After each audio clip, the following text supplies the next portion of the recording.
સુરેન્દ્રનગર જિલ્લા પંચાયતના નવા હોદ્દેદારોની સત્તાવાર જાહેરાત થઈ છે। રંજનબેન ભુસડિયા જિલ્લા પંચાયતના નવા પ્રમુખ બન્યા છે, જ્યારે પાયલબેન પટેલની ઉપપ્રમુખ તરીકે બિનહરફવરણી થઈ છે। અજયસિંહ રાણાને કારોબારી ચેરમેન તરીકે પસંદ કરાયા છે। લીલાબેન સામંત પક્ષના નેતા તરીકે નિમાયા છે। રાયમલભાઈ ચૌહાણની દંડક તરીકે બિનહરીફ વરણી કરવામાં આવી છે। જિલ્લા પંચાયતની 31 બેઠકો ઉપર ભાજપનો કબજો છે।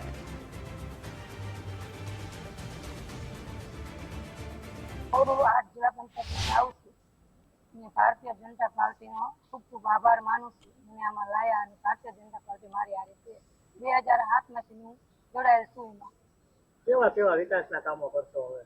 સારા વિકાસનું કામ જ કરવાના હોય ને। ભારતીય જનતા પાર્ટી જે ખરાબ કામ સારા કરવાના છે। અમારે સીતાપુર જિલ્લા પંચાયતના સીટ પરથી વિજેતા પ્રાપ્ત થઈ છું અને ભારતીય જનતા પાર્ટીએ મને જે આ ઉપપ્રમુખ તરીકેની જે મારી વરણી કરી છે તે બદલ હું નરેન્દ્ર મોદી સાહેબ, અમિત શાહ અને હાર્દિક તમાલિયા સાહેબ છે, સુરેન્દ્રનગર જિલ્લાના ધારાસભ્યશ્રીઓનો બધાનો ખૂબ ખૂબ આભાર માનું છું અને જિલ્લાના વિકાસ માટે જે બી કાર્ય અમને સોંપવામાં આવશે અમે હૃદયપૂર્વક કરશું।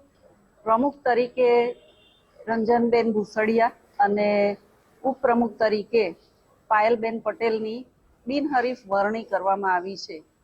હું આશા રાખું છું કે આજે બંને બહેનો છે એ બહેનોના સહયોગથી અને તમામ સામાન્ય સભાના સભ્યોના સહયોગથી સુરેન્દ્રનગર જિલ્લા માટે કલ્યાણકારી અને એવા કાર્યો કરવાની આગળથી હવે આ બંને બહેનોના અધ્યક્ષતામાં આપણે કાર્યવાહી કરી શકીશું અને એ માટે હું બંને બહેનોને ખૂબ ખૂબ શુભેચ્છાઓ પાઠવું છું।